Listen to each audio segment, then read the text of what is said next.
Hello, everybody. Welcome to another episode of Star Citizen Live Game Dev. I think it's our first Game Dev episode of the year, actually. I'm your host, Jared Huckabee, and we are joined by members of our weapon content team today to explore a little bit about their process. Now, if you've never seen Star Citizen Live Game Dev before, it's a special variant of our Friday show where we take about an hour and we hang out.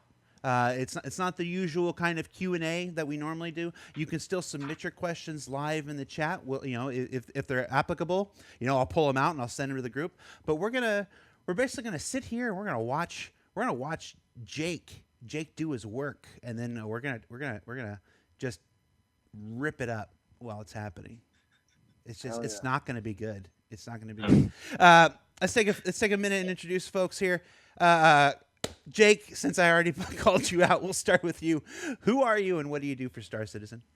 I'm Jake Taylor, and I'm one of the weapons artists for Cloud Imperium. What kind of weapons do you usually work on? Is it just exclusively ship weapons? Is it handheld weapons? It's primarily handheld weapons. That's my priority. I think I've made one ship weapon. I do bugging with them as well, but outside, definitely FPS weapons and gadgets and things like that. All right. And Corey, no stranger to the shore. To the shore. You're no stranger to the show. Hey, we're still getting going here. It's early in the morning. Who are you and what do you do for Star Citizen? I'm Corey Bamford. I'm lead prop artist. I also kind of do lead stuff for the weapons team, so I look after those guys as well. To the shores of SCL. Yep. They're making fun of me in the chat now. I'll tell you, it's live. There's always somebody that's like, I think this is pre-taped. I'm like, no, it's live. It's live. Or maybe we do this on purpose to make it look like it's not. Think of how much better it would be if it were pre-taped. All right, so... like I said, today is a game dev episode. That's where we're going to explore our process. We'll explore a little bit of our process, see how our developers work. So, Jake, I actually don't know much about what we're doing today. So why don't you tell us introduce us? What are we doing today? Sure. Is my screen shared currently? Somewhere there it is. There it is. Cool. So today I thought we could go through making this scope. It's kind of like something small. We could probably rush through it in like an hour, maybe. And then I'll jump into engine and we'll start firing a pistol with it. So I'll go through like the modeling process, block out probably mostly, and then apply some materials and then shoot some stuff with it. Well, some targets. Right. Now, this will be an abbreviated process. As you mentioned, we only have an hour for these shows, and it's very few things in video games can be built from start to finish in an hour. But we'll explore some of the process. We'll jump ahead of here and there. We might not cover every nitty-gritty detail. But yeah, so what is this? We're in Maya right now? Yep, we're in Maya. I've got some material boxes just set up here because I thought it looked pretty, so I'm just doing that. And this thing is what I'm going to be working off. So this is kind of the standard lock that attaches to weapons. They're all the same, so I've already got that in engine in Maya, and I'm just going to start blocking out this. So normally what I do is what I think everyone should do is just figure out those large forms. So I'm kind of seeing this kind of rectangle here, this weird front bumper looking thing, and like the sight. So I'm going to start there and then just work my way in. Okay. Now, not to bury the lead here, because not everybody is super familiar with every aspect of our game. This looks like some kind of weapon site, a holographic site, probably. Yep. Yeah. This is just ×1. So you can see the manufacturer on it as well, so Volt. So we have different manufacturers for our weapon attachments. Generally have different styles. I don't actually know how many Volt attachments we have in the game at the moment. Jake, none. Yeah, I was going to say I don't think there are any Volt attachments. We just added our first was the lightning gun Volt. No, that's lightning no. Bolt The next lightning gun is Volt. The next the Volt Parallax is I think we might have shown that off. But yeah, I think I think that comes with a scope, so that will be going in, I believe. Yeah, that's currently block out. I looked at that today actually. Yeah, briefly. So you're just going in and adding the big blocks at the moment. Yeah, so I've got that square in, this weird front bumper, and now I'm just figuring out what kind of angle I want this to be. For folks watching at home who are mentioning the frame rate, screen sharing over Zoom has two wonderful options. One where it optimizes for frame rate but makes everything blurry in order to get the frame rate up, or one where it presents everything crisp and clean and nice so you can see everything, but then sacrifices a couple of the frames. And since we're not like running and gunning through a Maya level right now, I opted for the let's let them actually see what they're looking at option. Yeah. Should I go slower? No, Get you're fine. Cool. All right. I think panning around the viewport is something artists do like ferociously. Oh yeah, we're doing this like constantly. whenever we're doing like art reviews and stuff, and you're like, okay, show us your work, and then you're over Teams, and especially like COVID at the moment, everyone working remotely. Like, show us your work, and like, oh yeah, I'm just working on this, and then it's just like literally just motion blur because they're just panning around. Yeah. Like, slow down, show me what you're working on.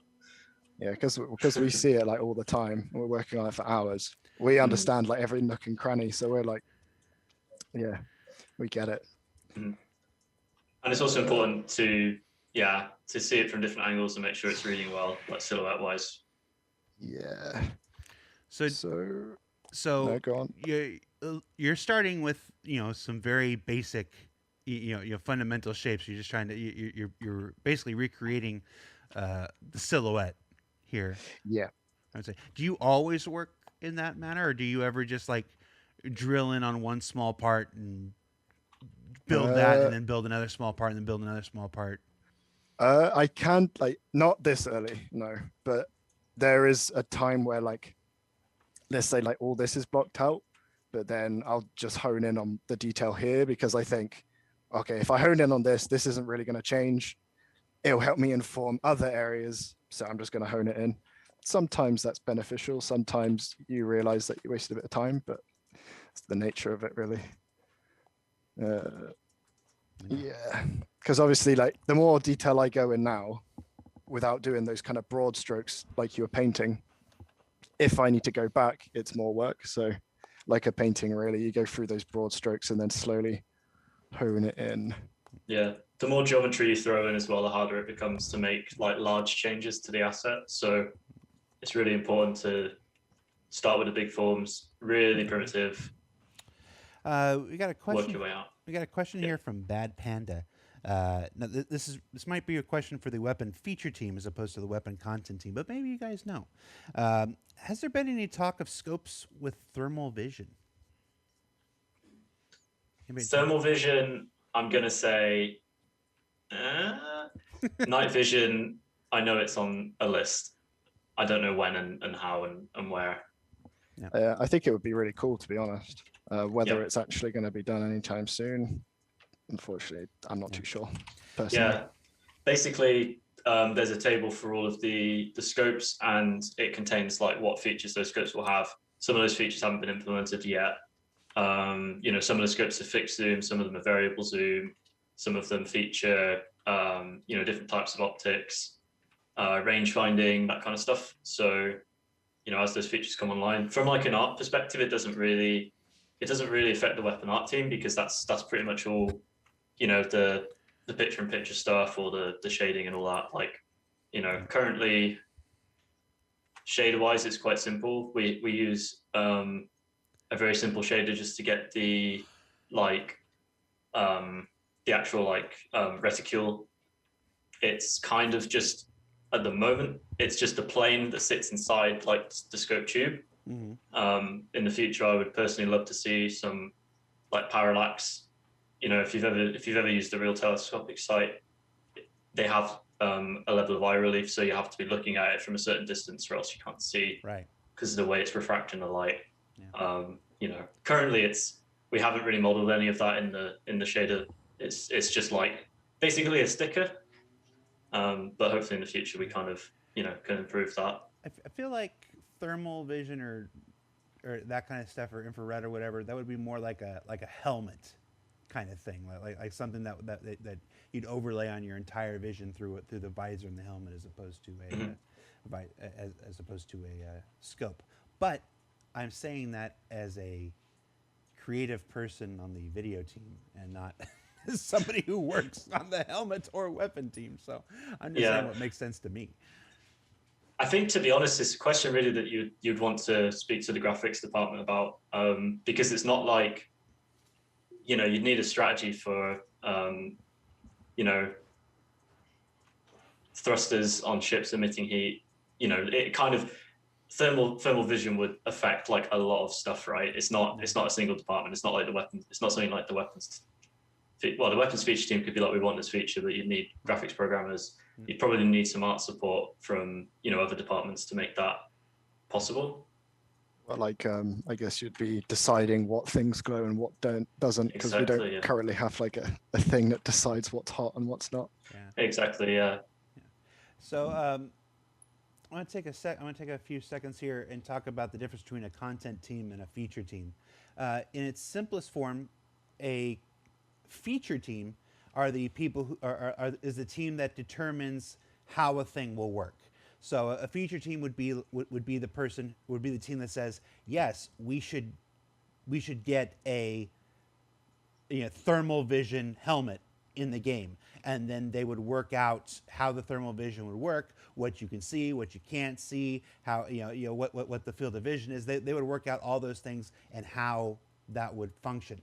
Then the content team would build the physical helmet that would go onto your character for that. So when we're talking to content teams like we are today, questions about how things work in the game, how things function in the game, are generally more for feature teams. Content teams are about how things are made, how things are constructed, and stuff like that. So just as a general guidance, if you're wondering why I'm picking some questions and not other questions, it's because we have the content team today. So we're looking for questions more about process, more about how things are created in 3D, how things are added to the game physically, and less about how things work, which is a question for feature teams. And that's actually I love the transform tools in Maya so much. Yeah. The fact you can align the pivot to edges like that, and then just drag something relative to like a set of edges is so nice. In 3ds Max, the pivot tools are so different. It's for those, I'm sure we've spoken about it before, but some of the 3D artists at the studio will work in 3ds Max. Others work in Maya. It depends on the department. Largely, teams that work closely with animation work in Maya because the animation department use Maya, so characters, weapons, FPS weapons. Other content teams other art teams like the environment team, props, ships work in 3ds Max, mostly because it's got more custom tools for modeling. Right. But yeah, the tool sets have different features basically. Yeah. Now, Aaron Blade says, cool name. Where is it? It's scrolled up. I lost it. I lost you, Aaron Blade. Oh, he said, this is why the game isn't out, because they are making stupid stuff like this instead of actually working on game-breaking problems. Actually, that's why I just discussed the difference between content teams and feature teams, Aaron Blade. The feature teams are the teams that work on fixing bugs and stuff like that, and they are not here today. They are, in fact, working on the game. The content team, who makes things like helmets and weapon sights, would not be very useful going through and fixing game-breaking bugs. So they could be with us here today. Yeah, I don't think you'd want weapon artists working on iCache. It probably wouldn't go very well. Yeah. Very true. Very true. Okay, so right now I'm getting pretty close, at least to the forms. I think I'm going to try. Oh God, they're going to try and get this kind of black border around the edges, and then we'll see. There's an interesting shape at the top of the frame. It's kind of like the transition between like a like that edge there is like planar, and then it's like a little triangle, and then it's almost like it kind of sticks out on the side of the frame, if that makes sense. Yeah, I It's think going to be fun to resolve. I think I already have an idea.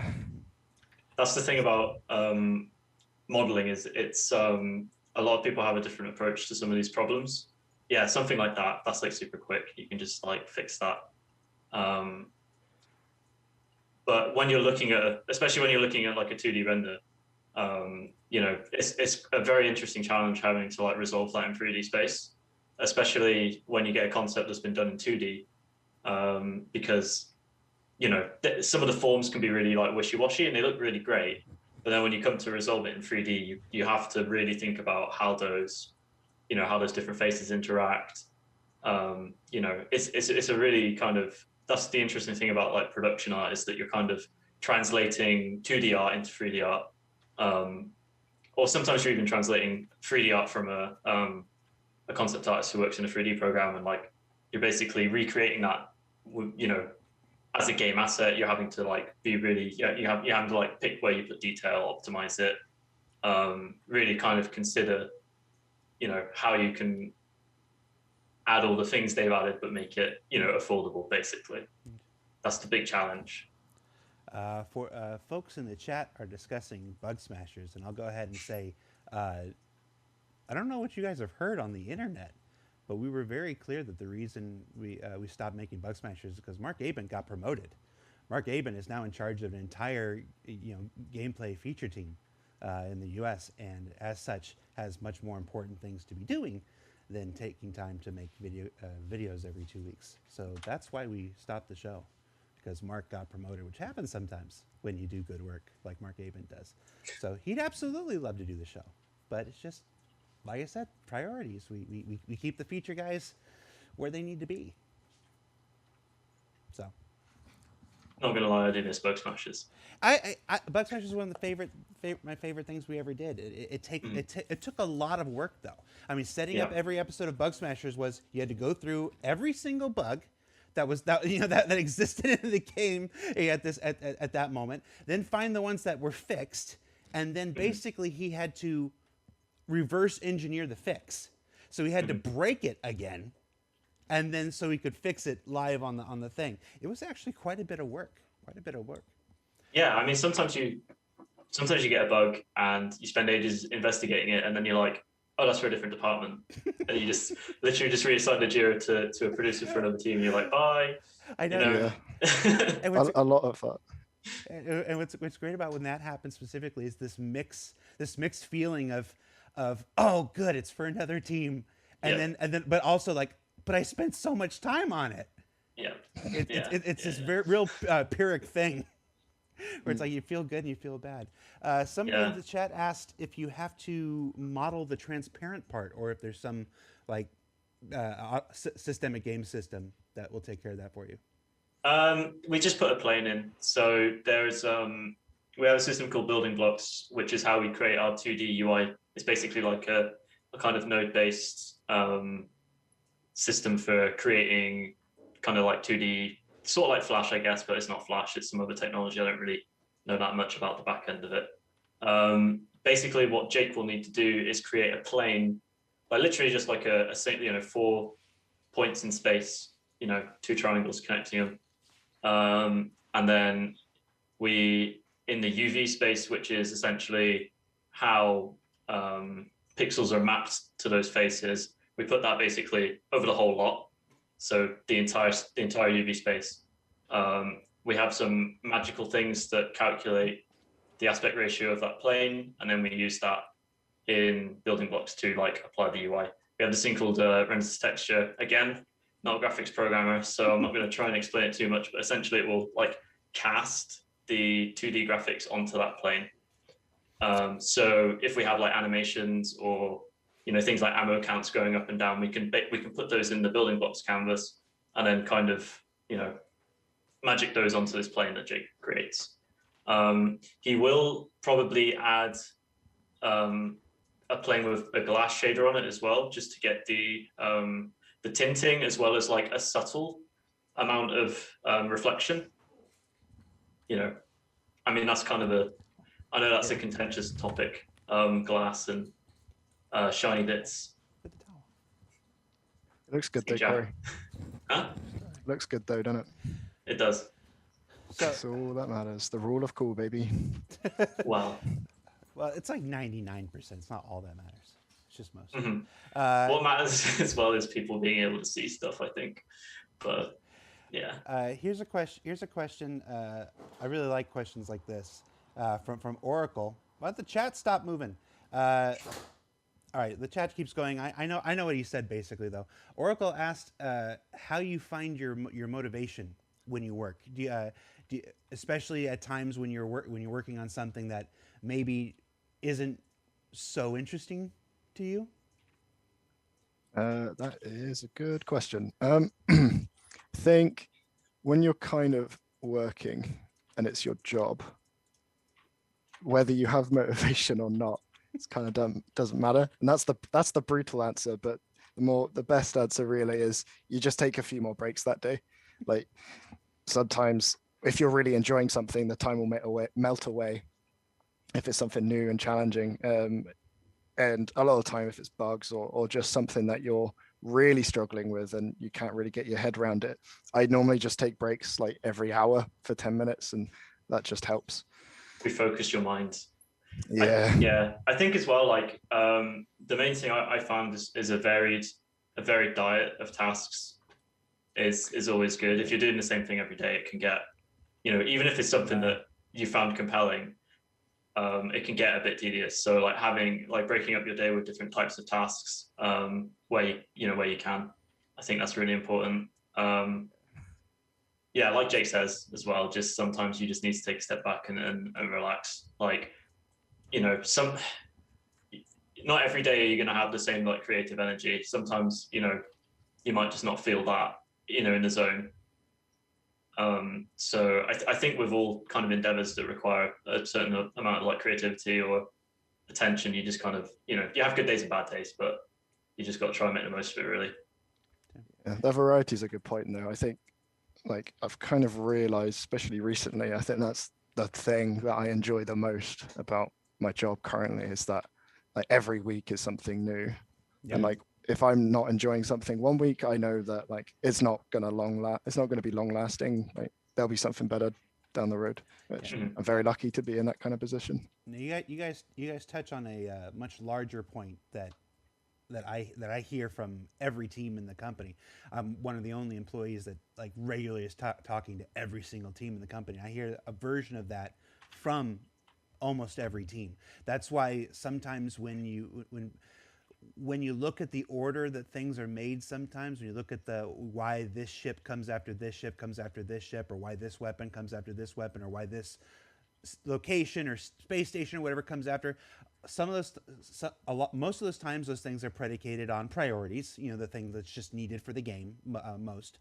But there is always this sense of we need to keep our artists and our designers engaged and interested, and because they do better work when they are. So if you have done say 9 Aegis ships in a row for 2018 or whatever, it's like you go, all right, we're just going to put a little moratorium on Aegis ships for a little bit. Our guys need to work on something else.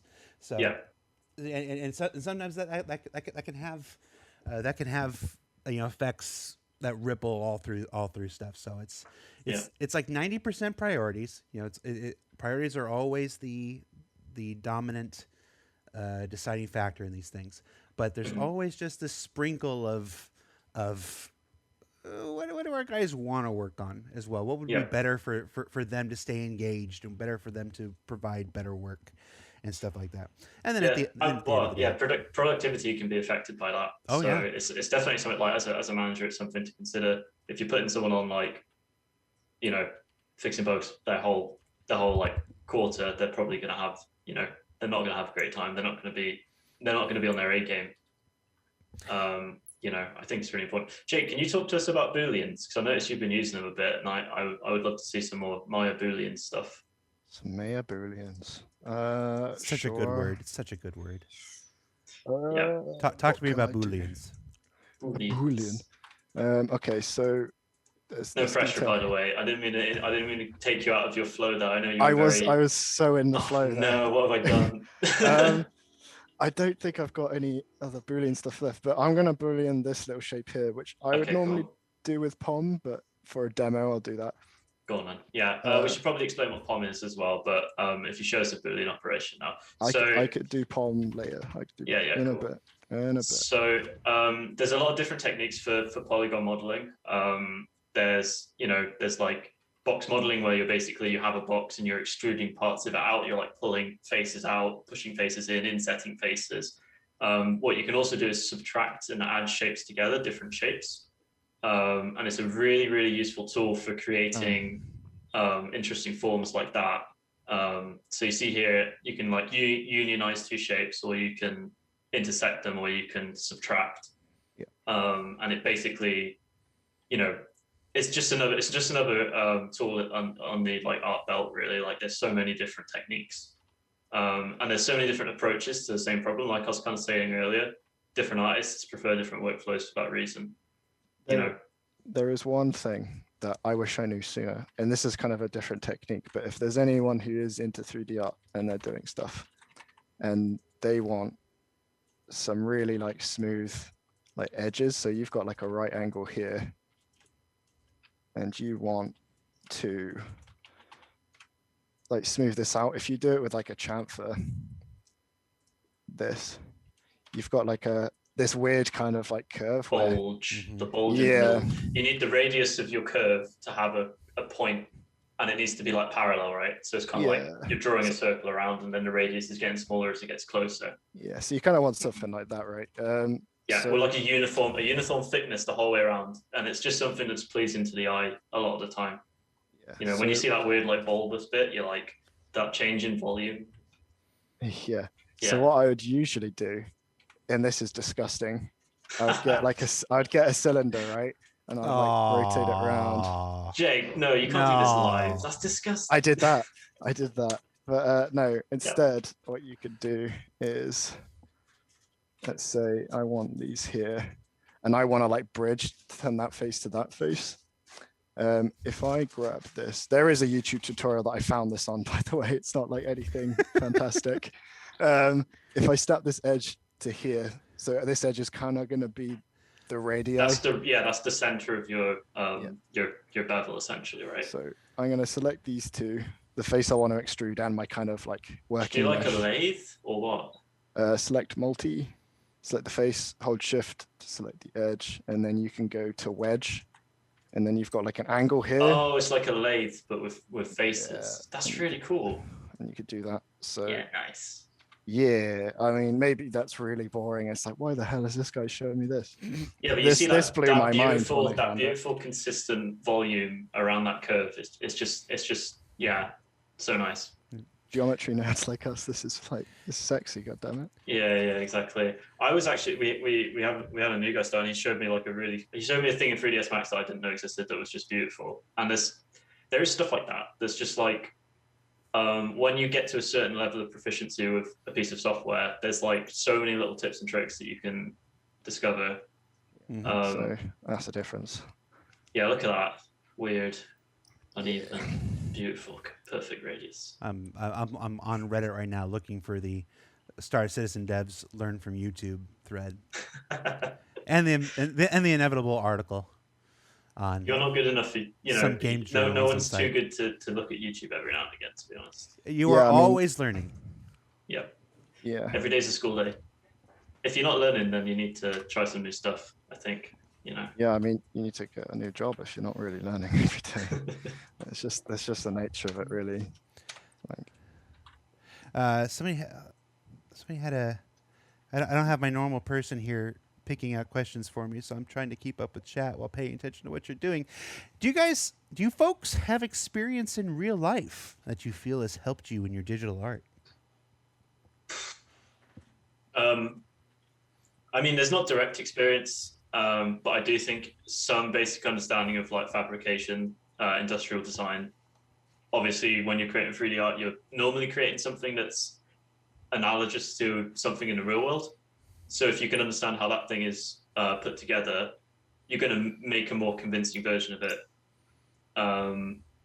So I think really like reference and inspiration, it can come from anywhere in the real world. Like, just looking at how stuff is made, I think is really, really important. So yeah, I would say that definitely helps. Being around lots of different objects, I guess, looking at them, that can really help. Yeah, I think for me, materials definitely, like especially when you get into the texturing side of things, like just Google Images isn't really going to do it justice. You have to like see it and like move it, see how it moves to the light, so you can decide roughness value. And then there's a program called Marvellous Designer, which is like a soft body kind of like sculpting thing. And you make that how you would make a bag or an item of clothing in real life. So if you know how to do stitching, like clothes making, well, it's designed for that industry primarily, right? It's mostly like fashion and what's the word for it? My mind is the first you time, know what I mean? The first time I saw Marvellous Designer was the first time I kind of thought it was cheating. I was like, what? Yeah. When you just look at the breadth of what it can do and how it does it and how quickly it's some functions anyway. I was just like, this is, I don't know, just the genuine first reaction I had was, this is cheating. Yeah. Back in my day. Yeah. It's so much like that with game art. Like, it's constantly evolving. Pipelines are becoming way more like physicalized and simulated. And the tools are just getting a lot more sophisticated, like for creating materials and stuff. There's a lot of like procedural tool sets like Substance Designer for making materials. Back in there, what you'd do is you'd be sourcing photo reference and kind of using a program like Photoshop to combine photo reference. And that would basically be a lot of your texturing, tool set, or you'd be doing it by hand, right? You'd be like, by hand, you'd be painting in edges and just like on a 2D, you take your UV layout, which is, like I said, is unfolding your model in 2D space so you can put paint on it basically. And you take that UV layout and put it into Photoshop and you literally be there just like painting stuff, right? Whereas now we have programs like Substance Painter where you can take your 3D model and just paint directly on it. And that's just like such a game changer. Like the way 3D art has been made has changed so much. Even in the like 6 or whatever years I've been doing it, it's changed radically, and it's just going to continue changing as we get more like, more deep learning tools, that kind of stuff, more physicalized workflows. Like, it's only going to get crazier. I think it's so cool. Here's a question in chat I really like. They say art is never finished, only abandoned. How do you know when it's time to stop working on an item? Yeah, I mean, to be honest, like, you do experience diminishing returns. We generally obviously we estimate all of our tasks. So you might give a set amount of time for a task. That would include, like what Jake's doing right now, which is what we'd consider like white box, gray box modeling, getting like the big forms in. We'd, take it through to, we'd add all like the chamfers, the details, the stickers, the decals, and we have kind of like a set amount of time for each of those. You could just noodle forever. Like, you would never ever, like, if you didn't have that kind of, I have a set amount of time to polish this up, I have a set amount of time to do it. Obviously, if stuff needs a bit longer, then we'll give it a bit longer because we want it to look great. Yeah. But, you could easily work on an asset until you stick with it. And I think that's the main thing, is that you do, you get those diminishing returns partly because you're getting, as it gets more complete, the nuance, it gets more nuanced what you're changing. But also your brain just starts like, the fatigue just like becomes real, right? The best answer I ever heard once, I won't say who said it because they said it to me in confidence, was that making assets is like eating pancakes. When you absolutely hate them, you're done. That's actually a really good analogy. I might have to start using that. Because pancakes, I thought it was brilliant because pancakes are the only food in the world you love them when you start and you hate them when you're finished. And you basically liken that to game art. It's like when you hate it, when you can't stand to work on it anymore, that's when it's done. That's when it's done. Yeah. And to be honest, like if you shelf something when it's incomplete and you come back to it, you may notice things that you didn't see before. Oh yeah. You know, so, and also, you know, as we discussed, like you're learning as you're doing it, right? Like you might try a new technique, and you might also, when you, in retrospect, you might look at the asset and say, oh, actually, in retrospect, that's a bit too big. I could have changed that. I could have changed this. You know, as an artist, I think you're striving for, especially when you're striving for realism, you're always going to find fault because you're limited by the processes and by the technologies to an extent, and also your own ability. So yeah, you could sit there forever, basically. Yeah, so we basically like, you know, it's time when you've spent a sufficient amount of time on it, really, I guess. And that's kind of a wishy-washy answer. No. Perspective is you actually touched on a very important answer that many artists share. Perspective is so important. Sometimes you need to stop and step away. You know, go for a walk. You know, you take a loop around the block, whatever, and then come back, and you'll see things that you weren't seeing just an hour before. And you know, and your time frame may change, whether that's an hour, a day, a week. You might have to step away for a week, but that process of stepping away and letting it all drain from your from your active RAM, and then coming back to it later, and pulling it into the system fresh allows you to see all kinds of things that you didn't before. Perspective is incredibly important. Yeah, I think, to be honest, like a lot of the time you just like, okay, I know there are things I could improve on it, but you know, it's when you start getting to that point where the returns are really diminishing. But then again, that like extra like 10%, that can be the difference between like an asset that's pretty good and an asset that really like is really sold. So it's a fine line, because you know, if you're it kind of, it's like exponential, right? You know, you get to a point where it's literally like you need to, you know, you're not really getting enough that it's worth the time investment. And I think that's really where the distinction. So Jake's putting on some decals now. So why don't you run us through that? I'm putting some decals on this thing. All right. Thank you, Jake. That's a wrap. Okay. So like POM and decals, right?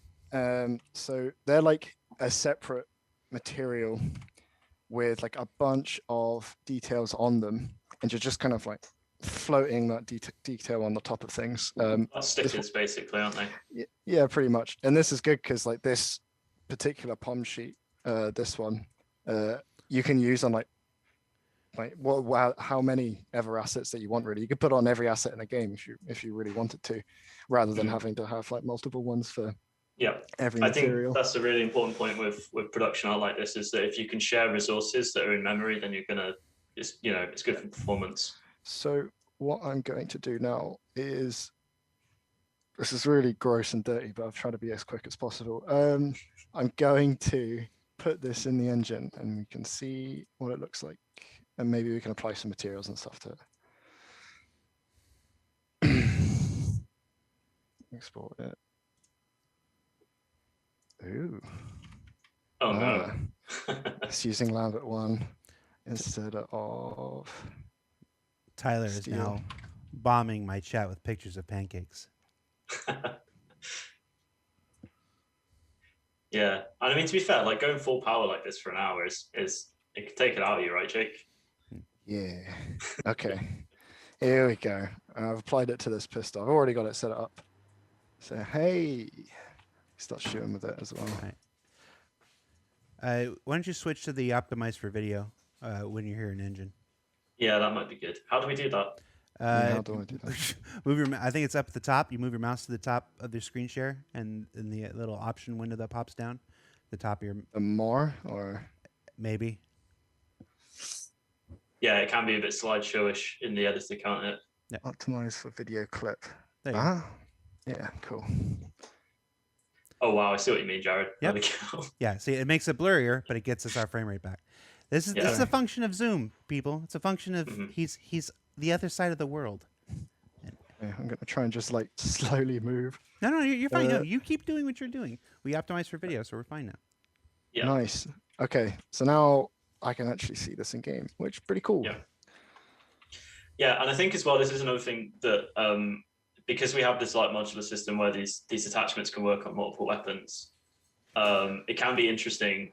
Like getting it in situ early on is hugely important because that can really change, like if it sits too high on the model or if it's too big and beefy, like, you need it to feel right. So obviously making those changes once you've put in loads and loads of geometry is a really bad idea. So like getting it in game, I mean, I feel like that looks pretty nice. Maybe a touch on the small side. I don't know. What do you think, Jake? Actually, chat was just asking that. How do you know you got the scale right?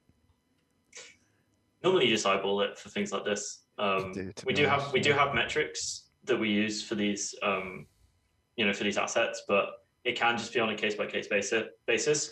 Like some of the concepts we get, they look great. They look really lovely. But when you put it on a model, the way it kind of interfaces with the top of the gun, it can feel a little bit too squat or a little bit too tall and skinny.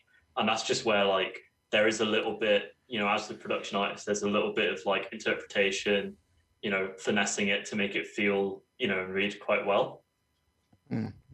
So Corey, are you saying this needs to be taller, wider? What's your preference, mate?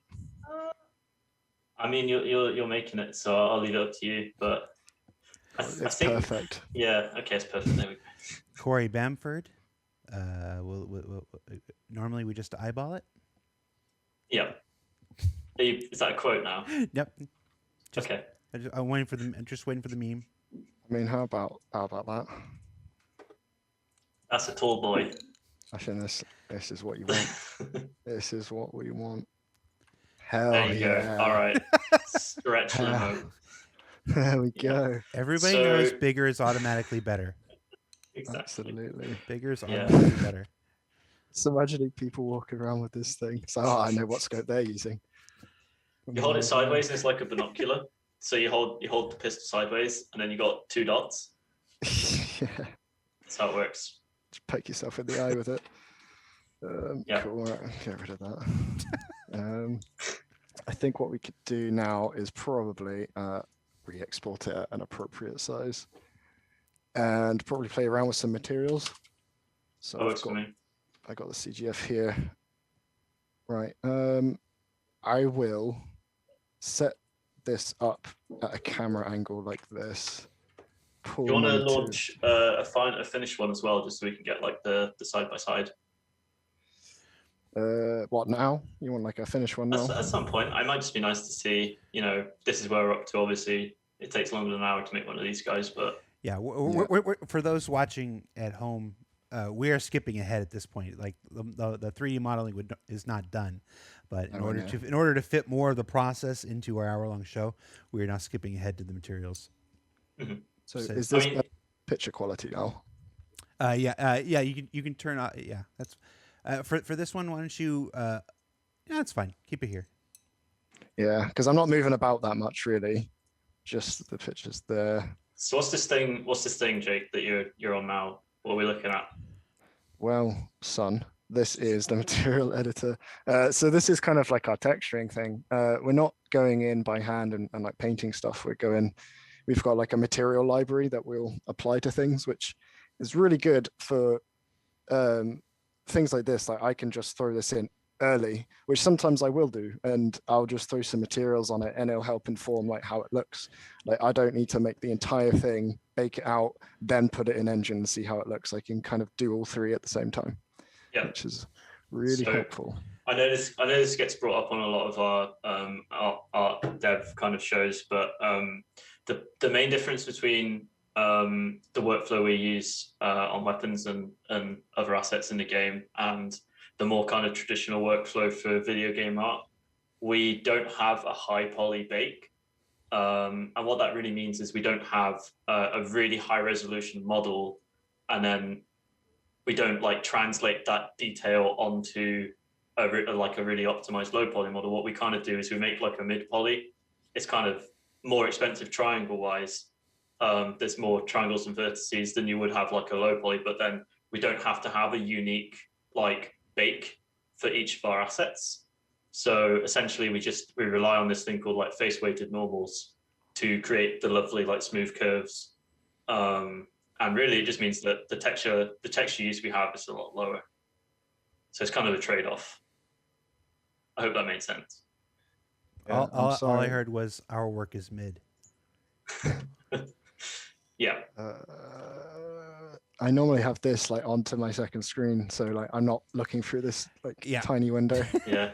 I mean, you can drag it over if you want, and we can just see the changes you're making. You know, Yeah. you can kind of just explain. Some of the folks in chat are asking like, if you can do this so fast, why aren't there more of these and stuff? I want to reiterate that yes, this is an abbreviated workflow that you're seeing here. Obviously, that model is not done. Obviously, he's forced to work on one screen instead of two screens. It's adds another layer of challenge that you're currently seeing right here. Yeah. But there's far more work that goes into these. And then as far as the multiple customization options and everything, again, that's additional work, not just for the content team, but for the feature team. You know, all those different customizations have to be created as a feature set. And of course, this isn't the only thing that these guys work on. So I think that's the biggest one, is that attachments, while, you know, we prioritize them in some quarters, generally, like, you know, it makes up a part of our workflow, but we're also creating the weapons, which are much more time consuming. You know, I mean, also, if you look at the difference between this guy on the left here now, that's like a final asset. So you can see like the modeling is a lot further along. Yeah. The material definition is there. There's also a lot of technical setup that Jake's glossing over, because it probably, you know, it's not the most exciting stuff we do. Like, I thought sorry, go on. Yeah, I was going to say, like, I thought it would be very boring, so I did all that behind the scenes, like, already in prep for this. Yeah. Yeah, so there's quite a difference, and I think I agree with you, that scope is quite small, because I know this is already quite small. Yeah, I think it does need to be embiggened somewhat. But you can see the POM decals on that one on the left there. Jake, do you want to just show us one of those POM decals so we can kind of see that bolt there? How is that? Turn off the optimization, Jake. The optimization. We'll lose frame rate, but we'll get a crisper picture so that you can see the POM details you're talking about. Is it here? The stereo high fidelity, and then I've got optimize for video clip. Just turn off the optimize for video clip. There we go. Our frame rate will go down, but we'll see more detail. Yeah, cool. All right. So POM details are kind of like this this kind of text here. Like, it's, if you've ever heard of normal maps, it does the exact same thing, but we also use a height displacement, which also adds a bit more extra oomph to that normal. So if I add one to the scope that I'm working on now, I'm just gonna add one of these. But basically what we do is we have a height texture. So it's like the depth of that bolt.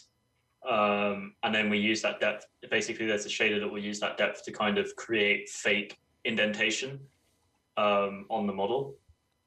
And basically, it's a lot cheaper than modeling it in with geometry, right? This is an instance where using texture memory is a lot cheaper, because those kind of cylindrical, circular forms and stuff, that would be really, really, like, you know, heavy on triangles. Mm-hmm. So we kind of fake a bit of the modeling with these texture sheets.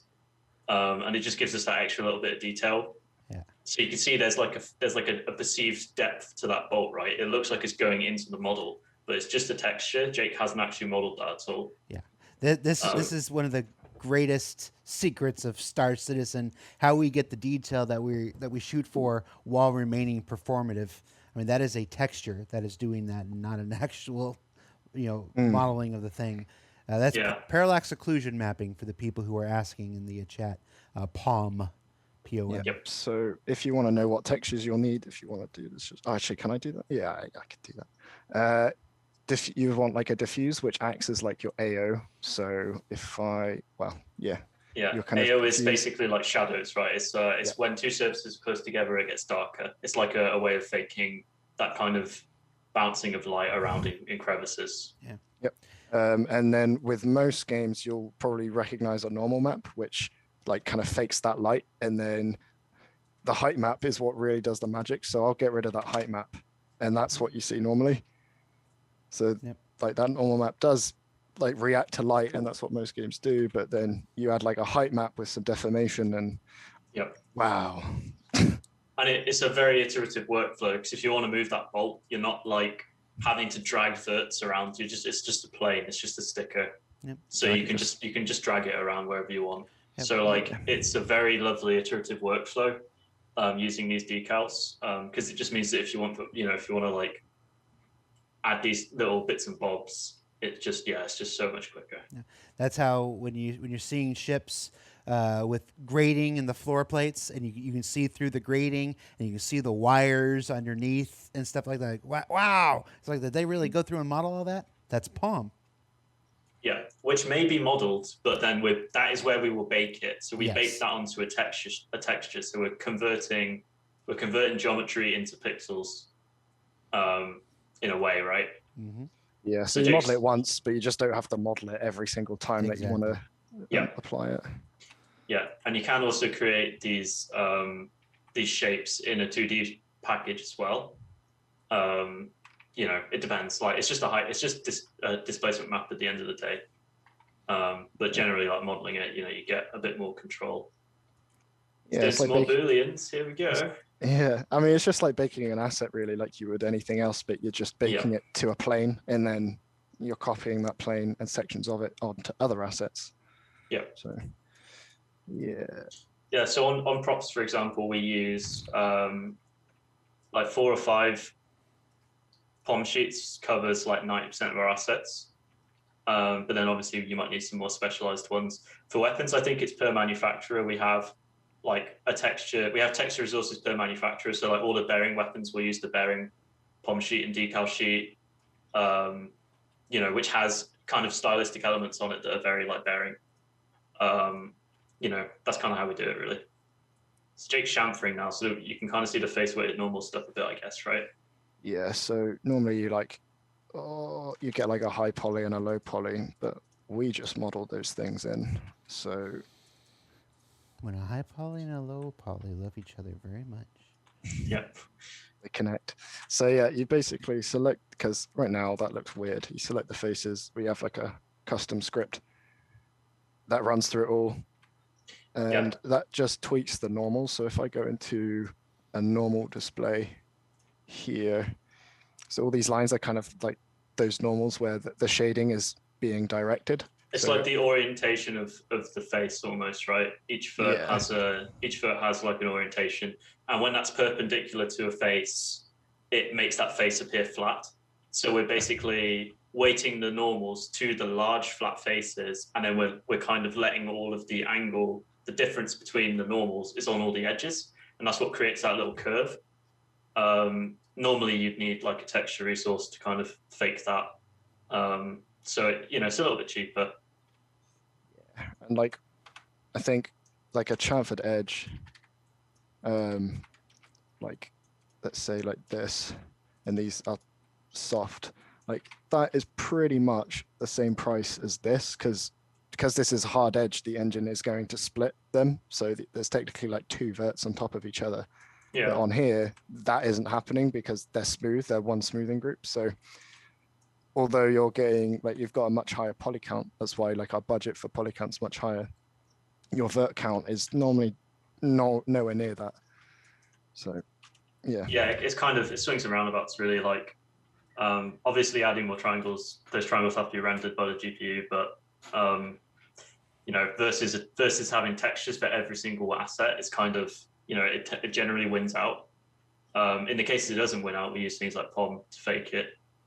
So it's a really nice workflow for that reason. So you're combining a bit of geometry with POM here, right? Yeah. So that's like a cheeky little way of getting some extra detail. It's not in the group. Not in the group, mate. It's not cool enough to be in the group. I was going to say it, but I waited for you to figure it out. So this kind of looks horrible.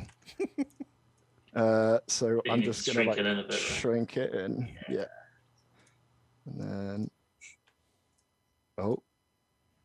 has he crashed it? Oh. No, I haven't crashed it. Something wrong with the export. Right. I've put an E on the export name. I do that all the time. Like I press a button and it stops working. I'm like, why? And if you've renamed the export. Oh, you've exported the wrong folder. This is the export path, and I accidentally put like a W there, and I'm like, why is this not working? That's hilarious. It happens all the time. There we go. So I've just shrunk that a bit. So yeah. So I mean, when you get your face really in there, you can see the triangulation. You can see the faceting, we call it, on the bolt. But there's no avoiding that, right? At the end of the day, there is a resolution to these things. They are made out of triangles and points in space. So you're going to see them at some point, but we try our best to avoid that, really. Yeah. Go ahead and optimize again if you're going to be back in here. Yeah, no, official engine break. So if I want my engine to work again and start applying attachments, I have to close it and reopen it again. Yeah, I'm gonna do that. We'll go back to cameras. We're back. Sorry, you still got the Maya scene. Sorry, we're actually almost done. We only got 5 minutes left. Okay, I can just chat for stuff then. Sorry, somebody was asking if 3D modeling is all you do. And I don't know what they meant by that, but I think what they mean by that is probably that, like, oh, you're not painting materials or textures and things like that. And yeah, it's something that I miss. Like, I really I do miss that. I do it in my own like personal work just to keep my skills like up to scratch.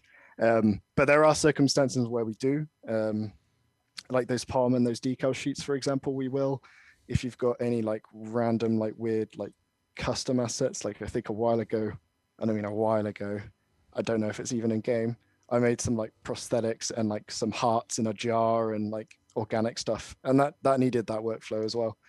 So in terms of art, yeah, you're kind of right, but yeah, but we also do a bunch of bug fixing, communication with other teams, like working animation. with feature teams and other departments, right? That's a huge part of your life as well. Yeah, I mean now half my job isn't even doing art. I'm just kind of doing technical stuff and like talking to other team members and trying to get things done and working. And yeah.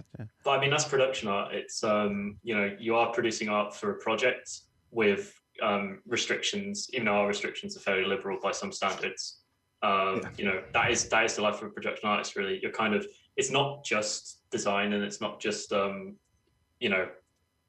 making like artwork. It's also producing work to a standard for a game, right? That's the difference, really. It's not it's not the same as like if you're doing like concept art, for instance, you don't have those same restrictions. It's purely about the design and the aesthetic and stuff, the vision, and then production artists make that a reality. We'll actually wrap up here. We'll wrap up here. Well, I'll give you one final question from the chat, because the chat has been asking. If Maya, Blender, and 3D Max all enter Thunderdome, who's coming out alive? Maya. Oh, it's Maya. I mean, like, it's definitely not 3ds Max, I think. Well, there goes Blender, my partnership. Yeah, Blender's the Blender's the underdog. Blender's the underdog. Yeah. But yeah, and Maya's just like the kind of old timer who like always wins, but still wins. I see it as, if you're comparing it to languages, like 3ds Max and Maya are kind of like English in that, like they're the dominant kind of program. But like if you look at languages, like newer languages that have kind of been designed to be better in a way, they don't have that same like they don't have that same amount of use. I think that's the problem. What's that language that was like invented recently? I can't remember what it's called now, but like basically that's kind of how I see it. Like Maya and 3ds Max are kind of really entrenched in the industry, so a lot of people know how to use them, and it's like a common language, right? Whereas Blender's kind of quite new. It's tool set's only really developed over the last few years. Yeah. So and like if you're asking like to pick one as well to get in the industry, just use Blender. It's free. Like, it's free. And it's really good as well. Like a lot of the skills that you'll learn using that are transferable. Like I started on Maya. I mean, I'm working on Maya now, but like when I first started here, I was moving over to 3ds Max. But that's why I don't like it, because I was forced to come off of it. And now I'm back. Yeah, I think your first is always the one that you will, your first 3D program is the one that you'll feel most comfortable in. Like, never forget your first. Your first love. Which one of us have more? The deepest. Which one of us have more boxes in the background, Corey? You or me? I've got quite a lot. All right, guys, that's it. Thank you for taking an hour out of the end of your week to appear on the show with us this week. As always, I very much appreciate it.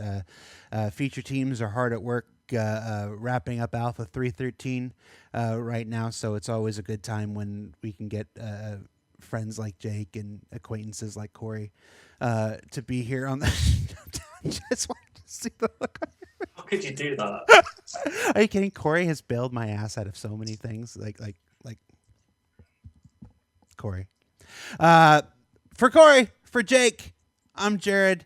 Thanks so much for joining us this week. We'll be back next week with another I almost said calling all devs. No, that's in like 2 weeks. There's so many shows every single week. Until next time, everybody, take care. Bye.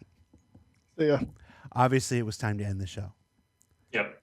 I was just talk about diminishing returns. I had some diminishing returns there at the end. Yeah, I think it was a good time.